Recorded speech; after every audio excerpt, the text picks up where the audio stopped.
Here's some books, and I got a whole bunch of links to the books. Some of them are Wikipedia references, whatever. We need to understand that our minds don't work this way, so let's read about people who are studying this stuff. This is relatively new, by the way. Behavioral economics really didn't happen much until maybe the 50s, 60s, if I'm correct, maybe even later. As I wrap this up, this is the thing that I want us to understand. The fact that I can stand up here and talk to you about cognitive biases and cognitive illusion and our brains don't work as well as we think they do, that doesn't make me any different or any better. I try to be, but I'm very human. It's a very human trait. They all attack the problem almost exactly the same way. And I do believe it's that dopamine pathway. They're looking for yes, yes, boom, dopamine. Yes, boom, dopamine. They didn't want to be wrong. But being wrong and being contrary is sometimes more informative than being correct. And it is in this case as well. And that's, again, a different mental model, is to try to disprove things instead of trying to prove things. Now, I think in my Agile journey, I hope at this point in time that I'm close to being an expert, because I've been doing it for a long time. I think that I got closer to being an expert when I started reading the articles that said Agile sucks, Scrum is hell, right? Not the ones that said Agile is the greatest thing in the world. Because it's the disconfirming evidence that I need as well if I'm going to go actually find the truth and not just become a dopamine drug fiend, which is very easy to do. That's the presentation. I didn't talk much about the class. You have any questions? So you're able to disprove the article to say that the Agile sucks? I think there's some things about how we take what is basically a philosophy, if you want to go into what my thoughts are. Well, let me back up just one second. When I believe in Agile, I believe Agile encompasses these things like these cognitive biases and illusions. So when I teach what I call the Agile MBA, which I'm going to talk about in a second, I bring in all kinds of other things that you wouldn't normally get in a class. And the reason I do is because I believe we need to see things from different angles. I believe that a lot of ways that we've taken this philosophy and we've tried to implement it suck, right? But I would say Agile sucks, because to me Agile really is just the 4 values and the 12 principles. It's a philosophy. It's how we're taking that philosophy and we're trying to make it part of our daily lives that sometimes gets perverted. And I view it very much like any other philosophy, and in this case, religion is a philosophy. It's a way of being. Agile is a way of being. And we pervert that a bit from time to time, right? Yeah, I mean, how to say, from a scientific point of view, easier way to disprove than Agile, but yeah. Philosophy and values are not something I think you can prove or disprove necessarily. I think that they're kind of something that we say, this is something I do believe in. Yeah. But I can prove or disprove certain tactics. Yeah, but they can take a book and say that that book and the scientific model are not in accordance with each other. I probably should have brought religion into it, because religion is faith, and faith by definition has nothing to do with science.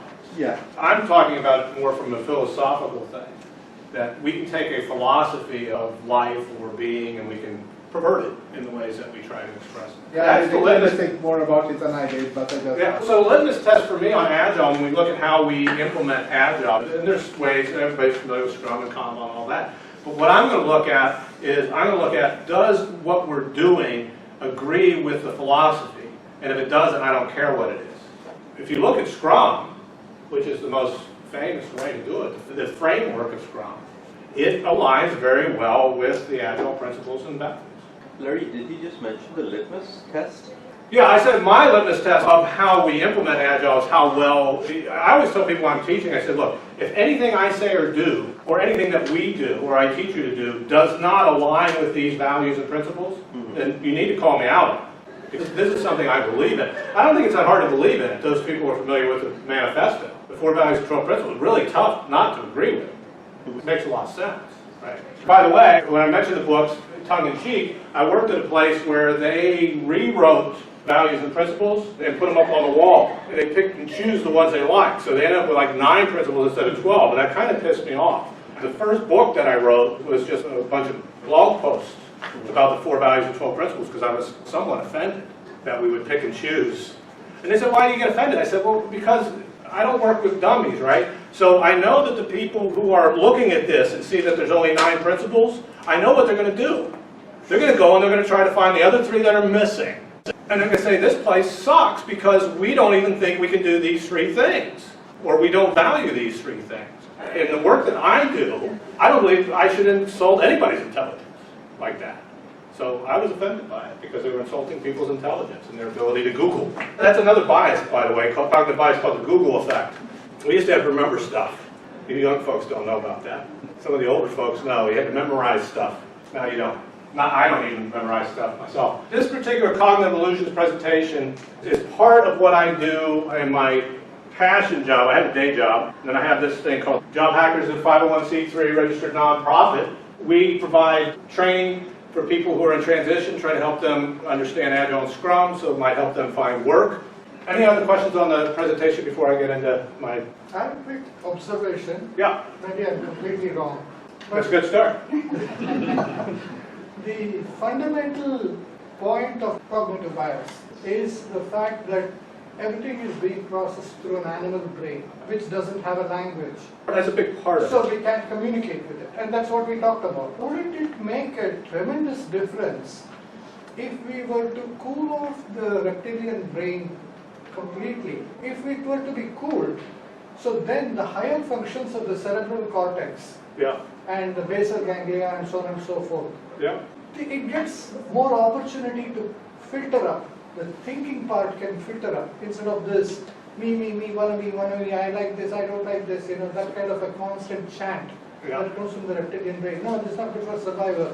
What does my writing an algorithm have to do with survival? It doesn't make sense. But Right. there is the dissonance that keeps coming. There is, yeah. So wouldn't you think that if some focus were to be given to the pulling off the reptilian brain, then it would create a much more expansive space for us to think in? I don't know if I'd word it that way, but one of the things that I would suggest is meditation. We can monitor our thoughts, we can work with our thoughts, we can calm down. In Buddhism, I believe it's called monkey mind. We can still that for a peace. Well, I think it's helpful mostly from the sense that we understand that we have more control over our brains than we think we do, and they tend to run amok because we don't pay attention. It's executive functioning is what it's called. Part of the problem is this, they work together. If I had a drug that would wipe out the reptilian brain, I'd be dead, right? Oh yeah. Because it's taking care of a lot of stuff. No survival instincts. Right. It's taking care of, well, it's taking care of a lot of basic stuff, like breathing and not falling down every time I take a step, those kind of things. And I choose what to hear, right? I choose what I pay attention to. The other thing is this whole concept of multitasking we cannot do. So just get that out of your mind. You can't. The human brain can only concentrate on one thing, so we have to be very careful about what we concentrate on. It's kind of like how we feed ourselves. You have to be careful what you're concentrating on. This, again, is something that comes to us from philosophy and Buddhism and things. But we have what's called executive functioning. And people who don't have executive functioning tend to be what we would call deviant in some ways, like psychopaths or criminals, because they just have no control. Yeah.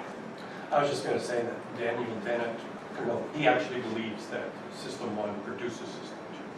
So disabling System 1 will work. That wouldn't work either. I think it's necessary. I don't want to get into this kind of thing that, good, bad kind of judgment on it. It is what it is. And System 1 functions pretty well for a lot of people. It's not going to function well probably in the complex knowledge-based world that we live in. 48% of all workers in the United States now are classified as knowledge workers. And knowledge work is fundamentally different. I mean, anybody who's familiar with Dan Pink understands that knowledge workers, just in the way that they're motivated, is fundamentally different, completely different, and very counterintuitive. There's a place for the reptilian brain. I mean, it's the one that has emotion, for example. Yeah, emotion, sure. There's a certain amount of knowledge work that is maybe not writing code, but maybe designing an effective brochure and figuring out how to tap into the emotional content underneath, etc. Right. Or working in a team, figuring out what makes a team want to work together. No, absolutely. Simon Sinek talks about it. I mean, when he talks about starts with why, he's talking about speak to System 1. Don't speak to System 2, speak to System 1. System 1's going to make the decision. I want to talk briefly about a nonprofit. It's a 6-week class, Tuesday and Thursday morning, 7:30 and 9 in the morning. Everybody loves to get up at 7:30 and 9 in the morning. We do it both in San Francisco, in person, and via Zoom. Just some quick numbers. And these are numbers from 2018 because we're an all-volunteer organization. We haven't had a chance to crunch the numbers for 2019, but they're better than 2018. The average class size is 19 in January of 2018 to 80 in 2019. Those are the people who go through the program. We average about 80 people going through each class. We get about 150 who register and about 120 who bother to show up for the first class. About 80 of them make it through. This year we'll have about 400 people. Last year we had 300 participants who completed it. 55% of the people who completed are women. We have a lot of diversity in that, and I'm very happy to say so. About 60% who start the class are women, and about 55% who finish it are women. Our average age is 42. These are not kids, but anyone's welcome. Over 50% identify as non-white. What's really nice is 36% of the people that we can actually get in touch with have told us that they've got a job within 90 days of completing the class. But we can't take full credit for that because it's obviously highly qualified individuals. They might get jobs without our help, but a lot of them give us at least partial credit for them finding work. That's the nonprofit. That's what we do. Love to have you in the class. This is one of the classes that I teach. There's 12 of them. They're not all this exciting, but there's some that are fairly exciting. So, Is there a certificate at the end of the class, an exam or a certificate or something? So what we do is, I just give a certificate of attendance, but we prepare people for the PSM-1 exam. The PSM-1 is administered by Scrum.org. We chose that because it is, for now, the best deal for our students. And we actually contacted Scrum.org. They gave us 25% discount for the students to take it, so people can get certified. If you show up to 6 or more classes, we'll give you a certificate. The other thing that we started doing is, a nonprofit, we don't have a huge budget. In fact, this last slide, all of this stuff in 2018, we did on a budget of less than $8,000. Pretty amazing. This year we'll have a little bit more because we did a little bit more fundraising, we got a little bit better at it, but we're giving away some scholarships for people to take the test. We'll give away 6 scholarships this year. The class I teach is basically what I've learned in about the last dozen years of being an Agile coach, and what I think is important to know in this complex world of knowledge work. That's what we do. I appreciate the time and the opportunity to speak with you. I see a lot of folks that I already know, friends, so it's very nice of you to invite me back. Thank you. Oh, thank you.